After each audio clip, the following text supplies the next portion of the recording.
Olá, bom dia, turma. Resolvi gravar de novo essa aula, tá bom? Porque eu vi que a aula que eu gravei ficou cheia de lagging, né? Fica travando. Vamos ver se com essa nós conseguimos aí ficar melhor, tá bom? Então vamos novamente aí falar de trauma de extremidades e tecidos moles, tá bom? No final dessa aula nós temos que ser capazes aí de descrever os aspectos básicos, né? Da anatomia dos membros, né? Definir trauma de extremidades, identificar as lesões nas extremidades, lesões que levam também risco iminente de óbito, tá bom? E aplicar aí os princípios básicos de suporte básico de vida, ok? Na anatomia de tecidos moles, vamos falar um pouquinho, tecidos moles não, de extremidades, né? Porque tem osso aí também, não é só tecido mole, né? O membro inferior, né, que é composto aí pelo braço e antebraço, né? E os ossos do braço é o húmero, né? E do antebraço, o rádio, a una, os ossos do punho e os ossos da mão. Já na parte muscular, nós temos aí, deixa eu até colocar para vocês aqui, ó, o bíceps, né, que é aquele o anterior, né, aquele que o pessoal que maromba, né, que gosta de malhar bastante. O músculo posterior, né, que é o tríceps, né, que é o músculo que a gente prefere aí para fazer as injeções subcutâneas, né, numa tela subcutânea, não tem um pouquinho mais de tecido adiposo, um pouquinho mais de gordura, dizendo assim, né. No antebraço, ó, nós temos o músculo braquiorradial, né. Nós temos o extensor dos dedos na parte posterior. Aí tem mais alguns pequenininhos aqui mais internos, né? Que é o pronador redondo, o pronador quadrado, que faz essa rotação aqui junto com o braquio radial, né? Esse é o importante para nós, né? A nossa rede vascular do membro superior, né? Então nós temos aqui os vasos, né, a artéria, né, nossa rede arterial, olha só, aqui embaixo ela é denominada subclávia, tá? Aí aqui ela tem um nome, né, os braquiais, né, divide aqui, ó, entre o unar e o radial, tá bom?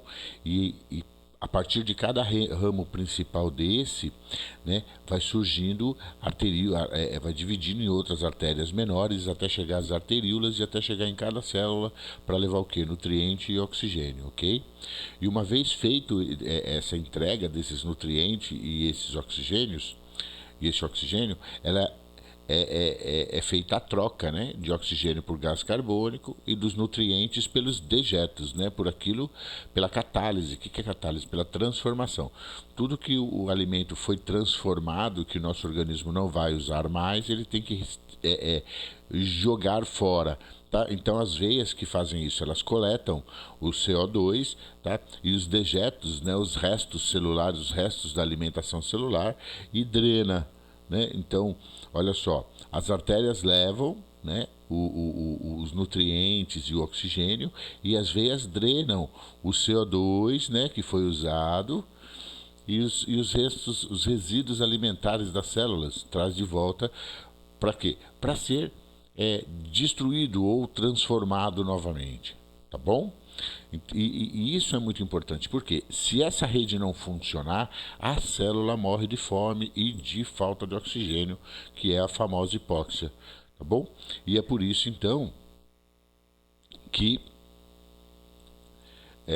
quando você perde o sangue, quando você faz uma hemorragia, obviamente você morre de choque. Por quê? Porque falta oxigênio e alimentação para as células, ok? Já na anatomia do membro inferior é basicamente a mesma coisa, tá? Nós temos a parte músculo óssea, né? Que nós temos aqui, olha, é o fêmur, né? A parte lateral, para a parte de fora, nós temos um osso chamado fíbula, e para a parte de dentro, parte medial, nós temos um osso chamado tíbia. Então, fíbia é ótimo, né? Fíbula para o lado de fora e tíbia para o lado de dentro, tá? Então fica assim, fíbula lateral e tíbia medial, tá? Então nós temos que os termos anatômicos corretos são esses, tá bom? Temos lá em cima também o osso do quadril, né? Não faz parte do membro, mas a gente coloca aqui. Por quê? Porque o osso do quadril faz parte da cintura, né? Cintura pélvica, tá certo? Então vamos ler aqui. Os ossos são bacia, fêmur, patela, importante para dar estabilidade no joelho, né? A fíbula, a tíbia, os ossos do tornozelo e pé. Tá? Os músculos superficiais, né, que são os músculos que a gente mais nota, né, na anatomia, né? É o glúteo máximo, o quadríceps femoral. Chama de quadríceps porque tem 4 músculos aqui, tá? Ó. O vasto lateral, o reto da coxa, o vasto medial e embaixo do reto da coxa tem um chamado vasto intermédio, tá ok? Embaixo aqui nós temos e tem atrás também, desculpe, ainda lá no fêmur, o bíceps femoral, né? Que forma aquelas duas, aquele sulquinho bem atrás do fêmur aqui, ok? Na perna nós temos o sóleo, né? Tibial anterior, o gastrocnêmio, lateral e medial e o extensor dos dedos, ok? O sóleo e o gastrocnêmio, lateral e medial, formam a batata da perna, né? Batata da perna. O nome certo é tríceps sural, tá certo? O nome certo da batata da perna, dos 3 músculos que envolvem a batata da perna, é tríceps sural, ok? A rede vascular do membro inferior, né? Lembra que, acho que numa aula passada, quem for aluno mais velho aí lembra que eu falei que nós tínhamos 2 artérias ilíacas, né? Uma que irrigava lá o nosso glúteo e a parte dorsal do corpo, ali até ali a parte lombosacra lá atrás, né? E tínhamos a artéria ilíaca anterior, que irrigava ali parte da genitália, né? Descia e quando ela passa para a perna, ela recebe o nome de femoral, né? Então olha aqui, ó, 2, tá vendo, ó? Uma anterior, uma posterior, tá? E a posterior vira femoral, tá vendo? Aí da femoral por trás, aqui na parte posterior, ela vira poplítea. De poplítea ela vira tibial, mas a tibial também se divide em uma parte pequena aqui e tem fibular, tá ok? Aí ela aqui no dorso do pé ela tem a pediosa. É o mesmo esquema, né, do membro superior, é o mesmo, né? A fisiologia não muda, tá bom? Então é assim, ó. A artéria entrega o oxigênio e os nutrientes e as veias drenam, né, o CO2 e os dejetos celulares, ok? Bom, e notem outra coisa interessante, que olha, as principais veias, a safena magna, a safena parva, né? As principais veias do corpo, elas andam muito próxima das artérias, tá?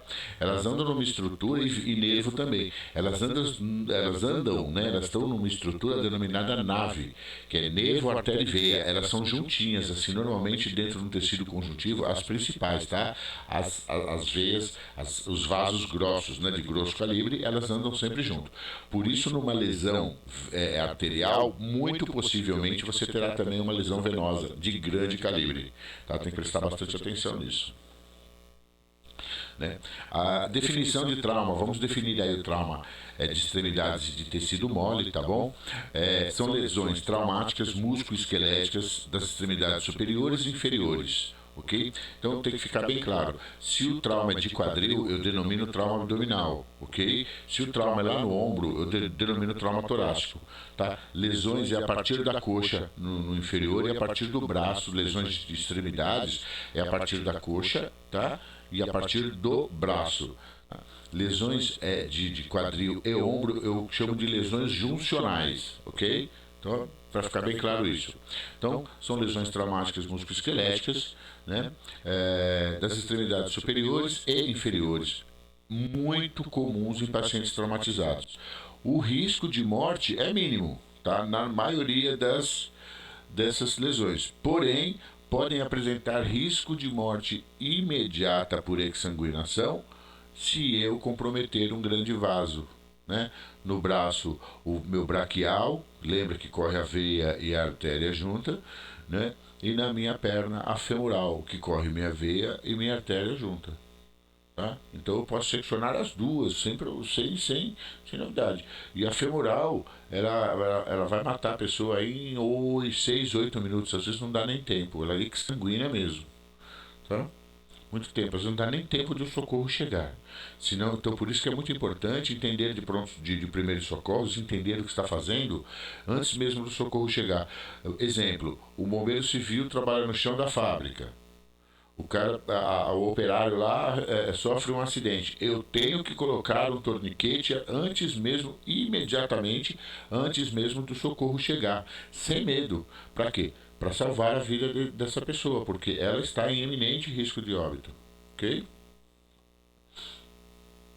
As precauções. Primeiro, isso é importantíssimo, não deixar o impacto, né, da lesão tirar o foco do suporte básico da vida.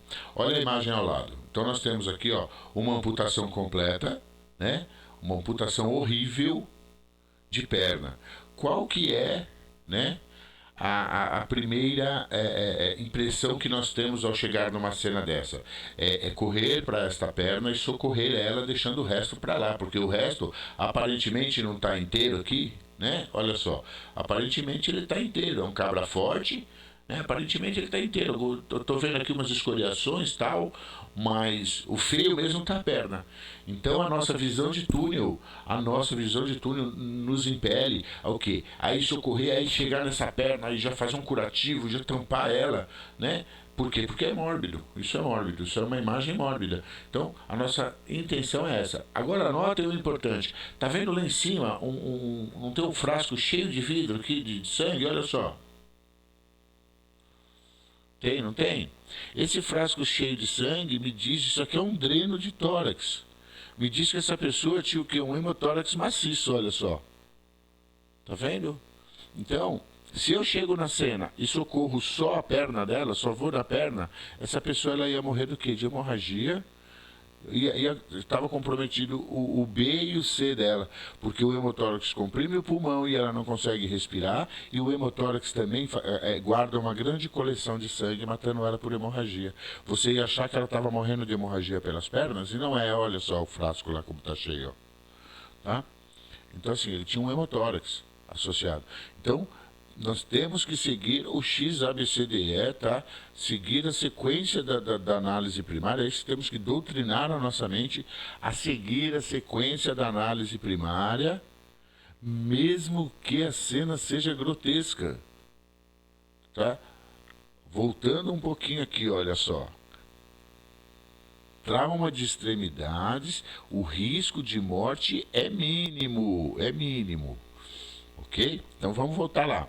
Olha aqui. Se essa amputação tivesse um risco de morte iminente, né, se ela tivesse um vaso comprometido, olha só, eu já ia conter isso aqui no X, ó.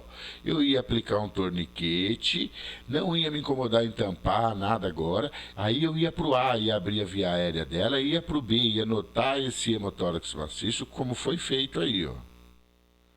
Tá? Então eu ia tratar X, tratar as hemorragias sanguinantes de extremidades, com torniquete, ia pro A abrir as vias aéreas, isso nós vamos ver mais para frente. Mas é importante a gente colocar isso na cabeça, quanto mais repetir, melhor.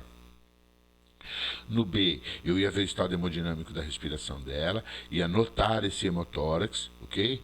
No C, eu ia ver também que ela estava pálida, sudoreica, ia estar com sua circulação comprometida, não pelo trauma, porque, tá vendo?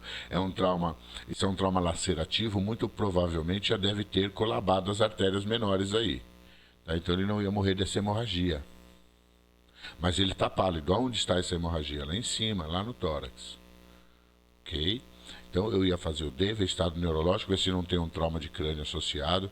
Ora, veja, um trauma onde foi capaz de arrancar, ou avulsionar, ou amputar um membro meu, o que não pode fazer na minha cabeça ou nos meus tecidos moles, né? Então eu tenho que fazer a sequência correta para não correr o erro da vítima morrer na minha mão, né? Para não correr o erro de eu estar lá imobilizando a perna dela, ou tratando da perna dela bonitinha, e ela morrer na minha mão, tá bom? Então, tirar a visão de túnel. Eu tenho que ter a visão da cena como um todo. Eu tenho que tratar a primeira lesão que leva a óbito. Por mais feia que esteja a perna, eu tenho que tratar a primeira lesão que leva a óbito, ok? Tipos de trauma de extremidade. Né? É o trauma, trauma músculo esquelético sem o risco de morte, ok? ok? Aquele trauma comum, quebrou a perna, tropeçou, né? Eu tenho as fraturas isoladas, né? Eu tenho fratura, inclusive fratura isolada, fratura clínica, tá bom? Que é a fratura patológica, aquela fratura por algumas causadas por doenças, né? No caso mais comum que nós temos é a osteoporose, né? Depois nós temos a osteogênese imperfecta, né? Que é o chamado osso de vidro, tá bom? Então nós temos aí algumas fraturas isoladas, inclusive fraturas clínicas, tá bom? Trauma musculoesquelético sem risco de morte associado a trauma multissistêmico, ou seja, eu quebrei a caída da moto e quebrei a perna, então ele está associado a um trauma multissistêmico, tá? Trauma com IS com risco de morte, ó. Quais são os traumas com risco de morte? Né? Desculpe, está associado no segundo aqui, ó. Trauma musculoesquelético sem risco de morte, vírgula, associado a trauma multissistêmico com risco de morte. Isso é o que nós vimos ali, né? Aqui, tá? Então, nós temos um trauma de extremidade aqui, sem risco de morte, associado a um trauma multissistêmico, olha lá, com risco de morte. Ok? Vamos, querido, isso. Trauma musculoesquelético com risco de morte, com risco de vida, fraturas de fêmur, bacia, né, com risco de vida devido à exsanguinação. É aquele amputação traumática, esmagamento aí com laceração de artéria. Essa imagem de cima é a fratura sem risco de morte, tá vendo? Ó? Quebrou aqui, por mais feio que parece, né? Ou deslocou o joelho, ou quebrou a tíbia e a fíbula, mas aí uma cirurgia resolve, daqui um pouco ele está andando, até mesmo voltando a jogar bola. Agora aqui embaixo, esse menino aqui, ó, só para você ter uma ideia. Olha, isso aqui é uma fratura chamada fratura em livro aberto, tá? Onde o quadril dele se abriu inteiro, né? Inclusive, eu tenho pedaços do osso do quadril lá em cima e deve ter arrebentado o fêmur dele aqui. Notem, eu tenho ruptura de intestino. Se vocês notarem, eu tenho, ó, liberação de fezes aqui, ó. Tá? Eu já tive aí ruptura de intestino, ruptura de bexiga, né? Então, essa hemorragia, esta fratura, chamada de fratura em livro aberto, esta fratura é extremamente grave. Muitas vezes, na maioria das vezes, a vítima morre antes mesmo do resgate chegar. Tá? Então, assim, é comum em motoqueiro que ele é lançado, vai escorregando, bate as pernas no muro e abre. Uma pessoa que cai em pé, não é? Num atropelamento, ok? Numa queda de outro nível, queda de moto, até acidente automobilístico com vítima ejetada para fora pode acontecer, né? É uma lesão rotacional, tá bom? Então, assim, qual que é a conduta aí? É você colocar um campo ali, acesso venoso, se você chegar, se a vítima estiver viva quando você chegar ao local ainda, né? Ou se tiver alguma chance de você reanimá-la, torniquete juncional e avançada e pau no gato para o serviço médico de emergência, ok? Na nossa avaliação, o que eu vou fazer? Primeiro, vamos ver a história, né? O mecanismo da lesão, o que foi? Foi atropelamento, foi queda de outro nível, foi ejeção, foi queda, acidente por moto, né? Vamos ver o ambiente e a exposição. A cena está segura, né? A cena a minha vítima ela está no local onde eu posso tratá-la lá mesmo, se eu tenho que tirá-la de lá, né? Ok? O estado pré-lesão é esses dois aqui, tá? Aí eu tenho que ver os achados da cena, né? O estado pré-lesão é você colher o que houve propriamente dito, né? O que aconteceu minutos antes da lesão, né? Isso aí é mais numa entrevista. Achado na cena do acidente, o que você achou? Né? Tem carro amassado na frente, tem a moto, a que distância a moto está da vítima que caiu, se a vítima caiu de um outro nível, se teve anteparo, se ela bateu num todo, se bateu numa marquise antes de chegar no chão, né? E, finalmente, os cuidados pré-hospitalares propriamente dito. Olha aqui, ó. Aqui eu tenho um dreno de tórax, tá? E olha só o que está controlando a hemorragia aqui nessa amputação. É uma pinça, tá vendo? Ó? Aí o médico veio aqui, ó, a pinça aqui, ó.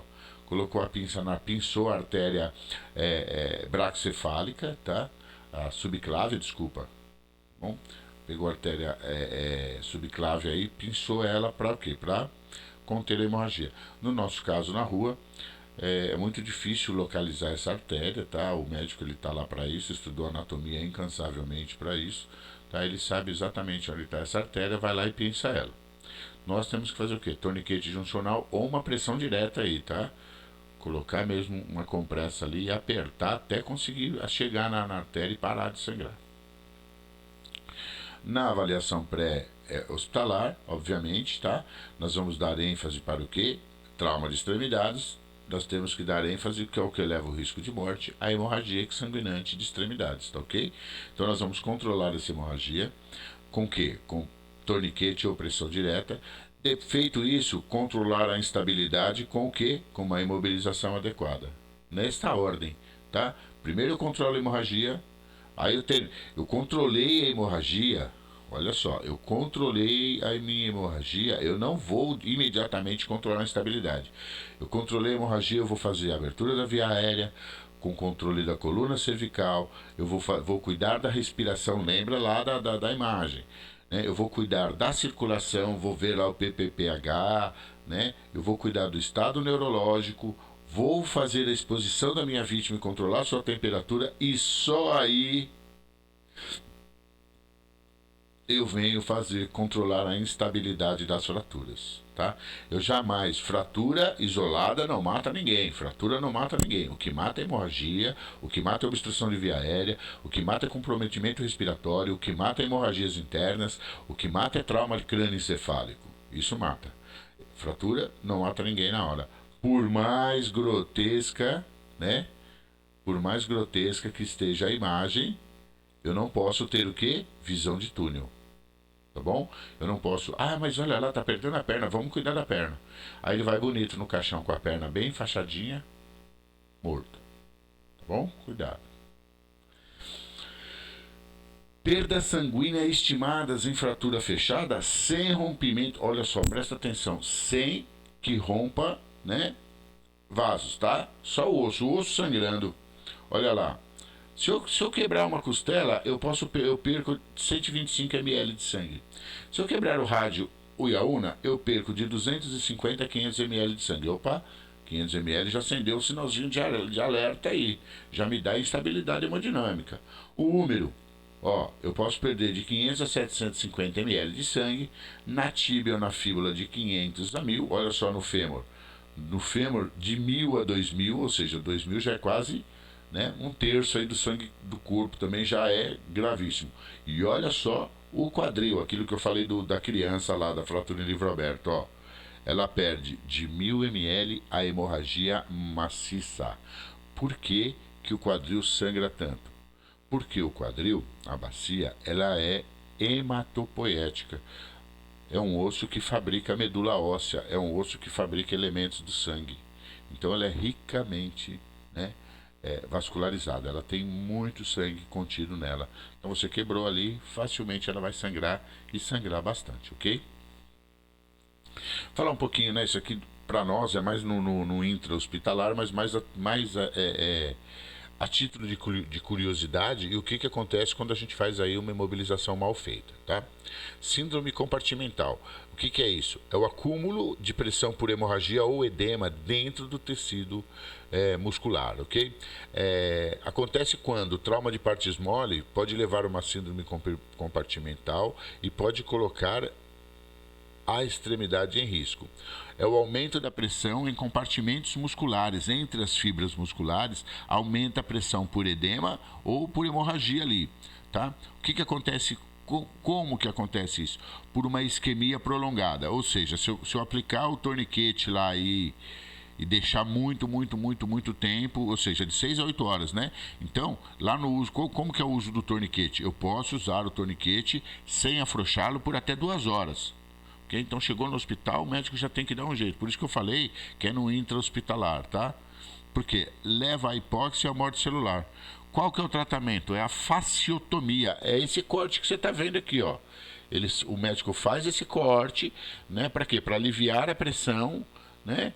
E, e voltar a circulação local ali e a pessoa não perder o membro, tá bom? Por que eu disse que é possível ter síndrome compartimental num socorro mal feito? Se você imobilizar essa vítima, deixar muito apertada a imobilização, porque a imobilização ela tem que ter firme, ela tem que ser firme, ela tem que restringir o movimento, ela não pode garrotear nem comprometer a circulação, ok? Então é firme, não apertada.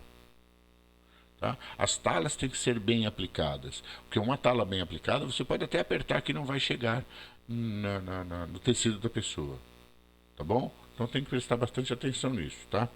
Só para não levar a síndrome compartimental. As imobilizações. Primeiro, quando eu fizer as lesões, quando eu tiver lesão osteoarticular, eu vou sempre avaliar pulso distal e a sensibilidade. Antes e depois de imobilizar, tá?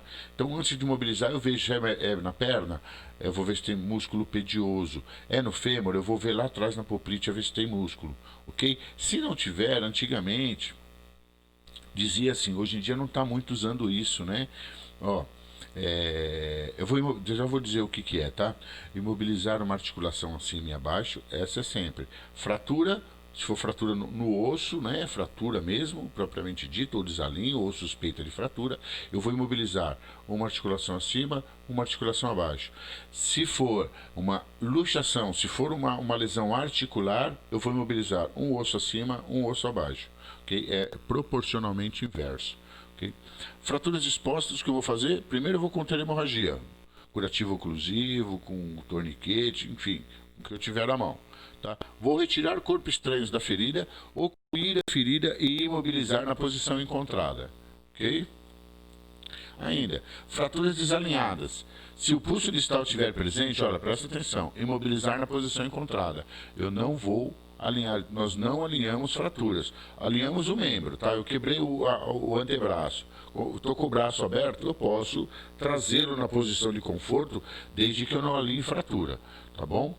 Se o pulso distal estiver ausente, nós podemos tentar uma leve tração, ou seja, puxar levemente para ver se o pulso volta. Se o pulso não voltar, é uma emergência, tá? Eu só vou estabilizar a fratura e vou levá-la como está para o SME. Eu não vou me preocupar em ficar imobilizando aquilo, tá bom? Eu vou fazer uma leve pressão. Se o pulso não voltou, ok?